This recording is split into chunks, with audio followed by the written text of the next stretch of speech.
নমস্কার। গ্রন্থপাঠ চ্যানেলের পক্ষ থেকে সকলকে জানাই স্বাগতম। এই চ্যানেলে যে কোনো ধরনের গ্রন্থ পাঠ করে শোনানো হয়।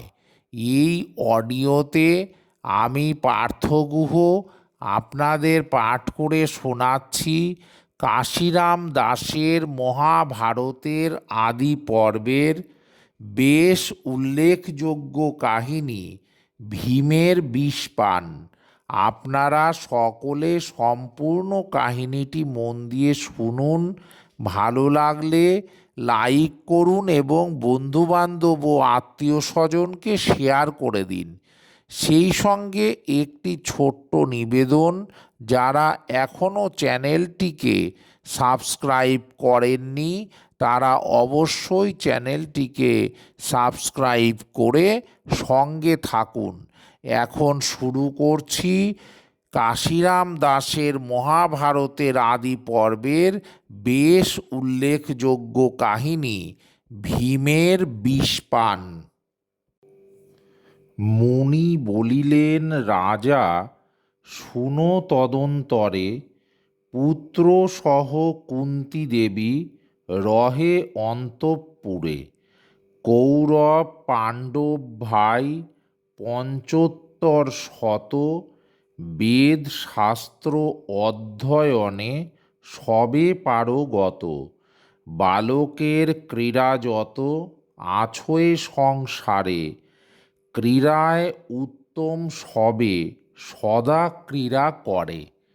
ক্রীড়ারসে বলে শ্রেষ্ঠ পঞ্চসহোদর, সবার অধিক বলে বীর বৃকোদর। মহাবলবন্ত ভীম দেখি যম যেন, তাহার সদৃশ নাহি ভাই একজন।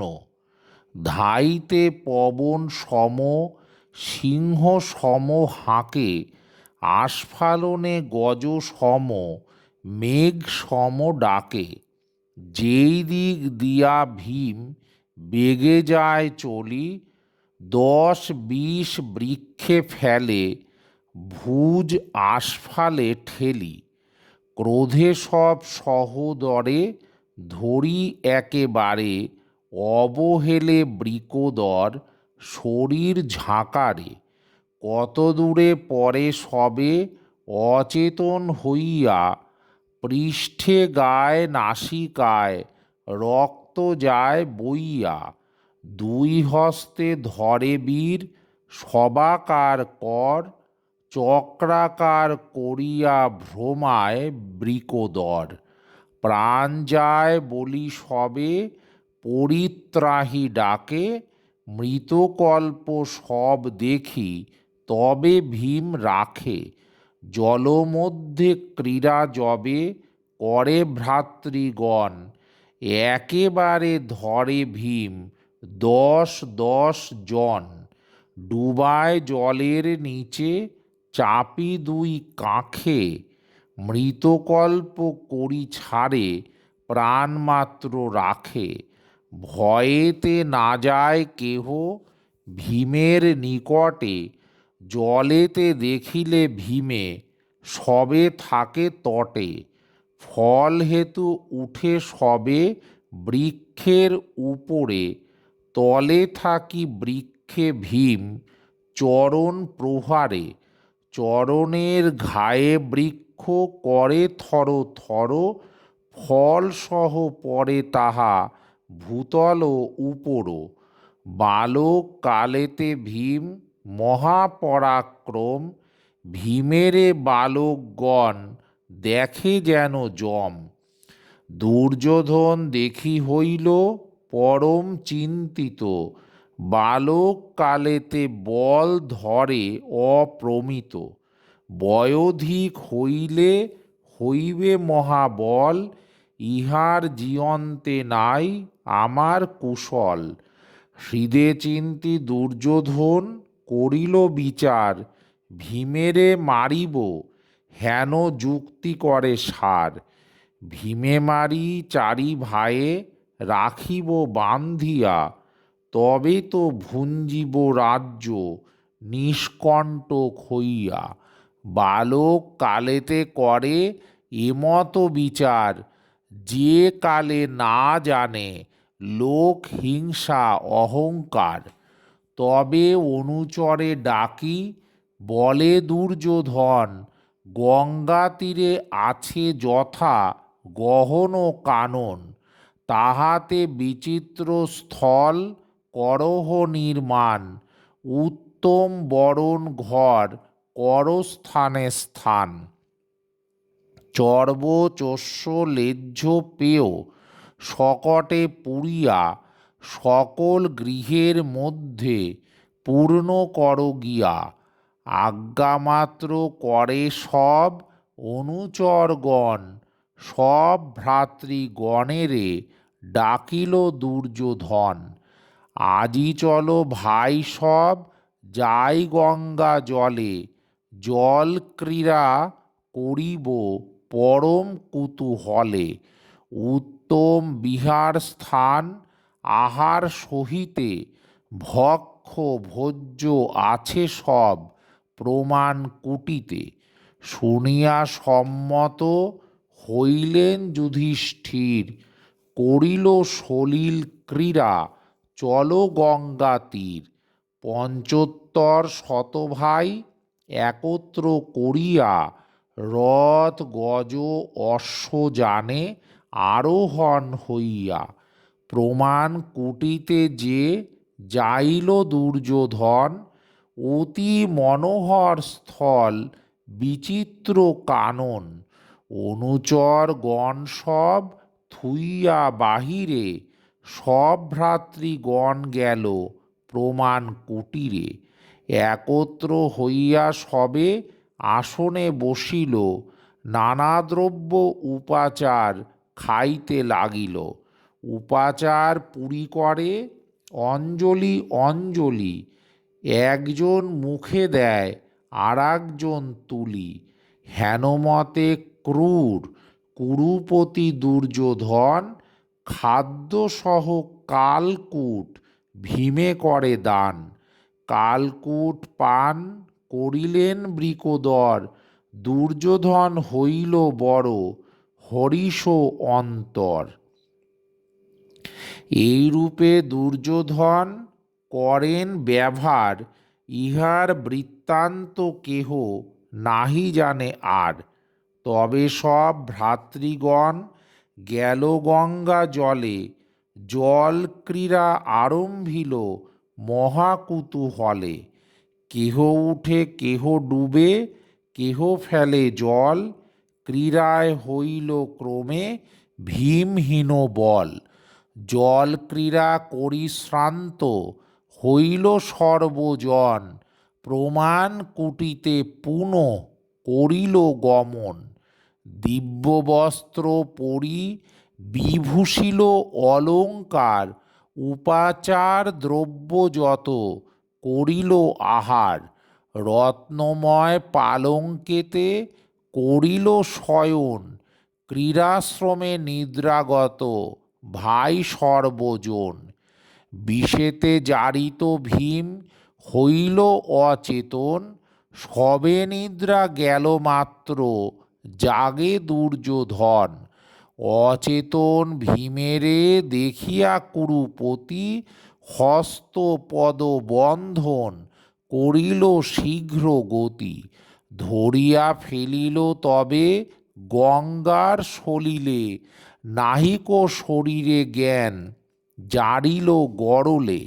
ভাসিয়া ভাসিয়া ক্রমে নাগের ভবনে, উপনীত হইল ভীম ঘোর অচেতনে।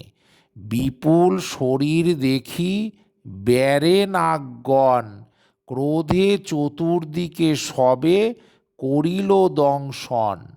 নাসিল স্থাবর বিষ জঙ্গম বিষেতে, চেতন পাইয়া ভীম চাহে চতুর্ভীতে। মনে মনে ভাবে ভীম বিস্ময় হইয়া, কোথায় এলাম একা ভ্রাতৃরে ছাড়িয়া। বন্ধন দেখিয়া তবে হইল বিস্ময়, কে মোরে বান্ধিল, তবে না জানি নিশ্চয়। অবহেলে ছিন্ডে করো পদের বন্ধন, মুষ্টাঘাতে প্রহারে যতেক নাগগণ। ভীমের মুষ্টির ঘাত বজ্রের সমান, পলায় সকল নাগ লইয়া পরাণ। দুই চারি নাগ তবে একত্র হইয়া, ভাবিতে লাগিল সবে একত্রে বসিয়া। কেহ বলে শুনো ভাই আমার বচন, আমার দংশনে বাঁচি নাহি হেন জন। আর নাগ বলে ভাই যায় বুঝি প্রাণ, শীঘ্র করি করো এর যা হয় বিধান। একত্র হইয়া চলো জানাবো রাজায়, অবশ্য করিবে রাজা ইহার উপায়। বাসুকীর আগে গিয়া করে নিবেদন, নাগকুল নাসিল মনুষ্য একজন। মনুষ্যের আচরণ না দেখি তাহার, অনুমানে বুঝি ইন্দ্র নর অবতার। বন্ধনেতে ছিল হেথা আইল ভাসিয়া, ক্রোধে সব নাগগণে ফেলিল মারিয়া। অচেতন ছিল পূর্বে পাইল চেতন, সবে পলাইল শুনি তাহার গর্জন। এইসব বিবরণ শুনো নৃপবর, না জানি ইহার তত্ত্ব করহ বিচার। শুনিয়া বাসুকী নাগ চলিল তড়িৎ, পাছে পাছে যত নাগ চলিল সহিত। মহাপরাক্রম ভীম আছে যেইখানে, দিব্যচক্ষু বাসুকী জানিল ততক্ষণে। পরম ঔরসে জন্ম কুন্তীর নন্দন, মধুর বচনে ভীমে করে সম্ভাষণ। আমার নাতির নাতি হও বৃকোদর, কি করিব তব প্রিয় করহ উত্তর। ধনরত্ন লহ তুমি যেই ইচ্ছা মনে, এত শুনি বলিল যতেক নাগগণে।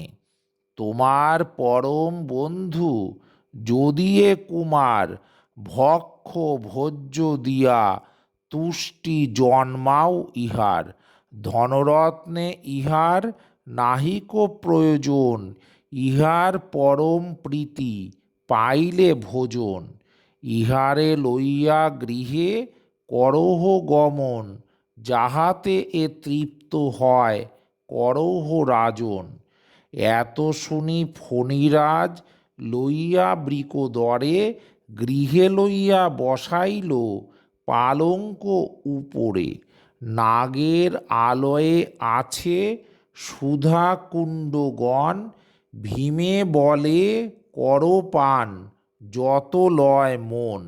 সহস্র মাতঙ্গ বল এক কুণ্ড পানে, যত ইচ্ছা তত পান করহ এক্ষণে। একে বৃকোদর তাহে পরিশ্রমে ক্ষুধা, তাহে লোভী অপূর্ব পাইল কুণ্ড সুধা। একে একে অষ্টকুণ্ড পান সে করিল, চলিতে নাহিক শক্তি উদর পুরিল। রত্নময় পালঙ্কেতে করিল শয়ন, হেথা নিদ্রা অবসানে কুরুপুত্রগণ। গৃহেতে যাইব হেন করিল বিচার, রথে অশ্বে গজে উঠে চড়ে যে যাহার। ভাতৃগণে ডাকিয়া কহেন যুধিষ্ঠির, সবে আছে না দেখি কেবল ভীম বীর। ফল হেতু ভীম কিবা গিয়াছে কাননে, গঙ্গা জলে গেল কিবা বিহার কারণে। ভীমের উদ্দেশ্য ভাই কর সর্বজন, চতুর্দিকে ভ্রাতৃগণ গেল ততক্ষণ। কেহ গেল গঙ্গা তীরে, কেহ বনভাগে, ভীম ভীম বলি কেহ ডাকে চতুর্দিকে। না পাইয়া বাহুরিল সব ভ্রাতৃগণ, ভীমেরে না পাই ভাই বলে সর্বজন। শুনি যুধিষ্ঠির হইল বিরস বদন, কোথাকারে গেল ভীম না জানি কারণ। কেহ বলে বৃকোদর ছিল এই ক্ষণ, কেহ বলে আগে ঘরে করিল গমন। অসন্তোষে যুধিষ্ঠির উঠি শীঘ্র করি, গৃহে গিয়া দেখেন জননী একেশ্বরী। মায়ে দেখি জিজ্ঞাসেন ধর্মের কুমার, গৃহে কি এসেছে মাতা ভাই বৃকোদর। গৃহের মধ্যেতে না দেখি যে কারণে, পাঠাইলে কোন স্থানে বুঝি অনুমানে। ভীমে না দেখিয়া মোর স্থির নহে মতি, ভীমের কুশল মাতা কহ শীঘ্র গতি। জলস্থল দেখিলাম কানন নগর, কোথাও না পাইলাম ভাই বৃকোদর। শুনিয়া বিষণ্ণ মনা হয়ে ভোজ সুতা, বলিলেন ভীম নাহি আইলেক হেথা। কোথাকারে ভীম তবে করিল গমন, শীঘ্র গিয়া বিদুরে জানাহ পুত্রগণ। আইল বিদুর তবে কুন্তীর আদেশে, বিদুরে কহেন কুন্তী গদ গদ ভাষে। ভাই সহ গেল ভীম ক্রীড়ার কারণে, সবে এলো বৃকোদর না আইল কেনে। দুষ্ট দুর্যোধন তারে দেখিতে না পারে, ক্রূরমতি নির্লজ্জ সে মারিয়াছে তারে। নিশ্চয় মারিল ভীমে করিয়া মন্ত্রণা, হৃদয় অস্থির চিত্তে হইল যন্ত্রণা। বিদুর কহিল কুন্তী এ কথা না কহ, আর চারি পুত্রের জীবন যদি চাহ। দুষ্টমতি দুর্যোধন বড় দুরাচার, ছিদ্র কথা শুনিলে করিবে অবিচার। এত শুনি কুন্তী দেবী করেন ক্রন্দন, ভূমে গড়াগড়ি যায় ভাই চারিজন। ভীমের শোকেতে বড় পাইয়া সন্তাপ, অধোমুখে কান্দে সবে করিয়া বিলাপ। ক্ষণেক চিন্তিয়া তবে কহিল বিদুর, না কর ক্রন্দন সবে শোক কর দূর। ব্যাসের বচন তুমি ভুলিলা এখন, পৃথিবীতে অবদ্ধ পাণ্ডব পঞ্চজন। ব্যাসের বচন কুন্তী কভু মিথ্যা নয়, এখনই আসিবে ভীম নাহিক সংশয়। এত বলি প্রবোধিয়া গেল নিজ ঘর, শোকাকুল মতি যেই চারি সহোদর। হেথা নাগলোকে নিদ্রা যায় বৃকোদর, নিদ্রাভঙ্গ হইল অষ্টদিবস অন্তর। ভীম সচেতন দেখি বলে নাগগণ, আপন আলয়ে তুমি করহ গমন। চারি ভাই শোকাকুল কাঁদয়ে জননী, অষ্টদিন হইল কেহ বার্তা নাহি জানি। এত বলি নাগগণ নানারত্ন দিয়া, কান্ধে করি প্রমাণ কুটিতে থুলো লইয়া। তথা হইতে চলে বীর মত্ত গজ গতি, আপন মন্দিরে উত্তরিল শীঘ্র গতি। মায়ে প্রণমিয়া প্রণমিল যুধিষ্ঠিরে, তিন ভাই আলিঙ্গিয়া চুম্ব দিল শিরে। আনন্দিত যুধিষ্ঠির দেখি বৃকোদর, হরিষে চক্ষের জল বহে দরোদর। জিজ্ঞাসেন কোথা ভাই, এতদিন ছিলা, আমা সবা পরিহরি কেমনে রহিলা। শুনিয়া কহিল ভীম সব বিবরণ, যে প্রকারে দুর্যোধন করিল বন্ধন। সন্দেশ লইয়া বিষ দিল, দিল মম মুখে, সন্দেশ বলিয়া বিষ দিল মম মুখে। গঙ্গা জলে ভাসিয়া গেলাম নাগ লোকে। নাগের দংশনে মোর চেতন হইল, কৃপায় বাসুকী নাগ বহু ধন দিল। এত বলি রত্ন সব দিল মাতৃস্থানে, চমকিত যুধিষ্ঠির সেই বিবরণে। যুধিষ্ঠির বলিলেন ভাই চারিজনে, এই সব কথা যেন কেহ নাহি শুনে। দুর্যোধন দুষ্ট, কেহ না যাবে বিশ্বাস, একাকী কেহই নাহি যাবে তার পাশ। হেনমতে বিচার করিয়া পঞ্চজন, সেই হইতে বাল্যক্রীড়া করিল বর্জন। মহাভারতের কথা অমৃত সমান, কাশিরাম দাস কহে শুনে পুণ্যবান। ভীমের বিষপান এই কাহিনীর এখানেই সমাপ্তি। নমস্কার।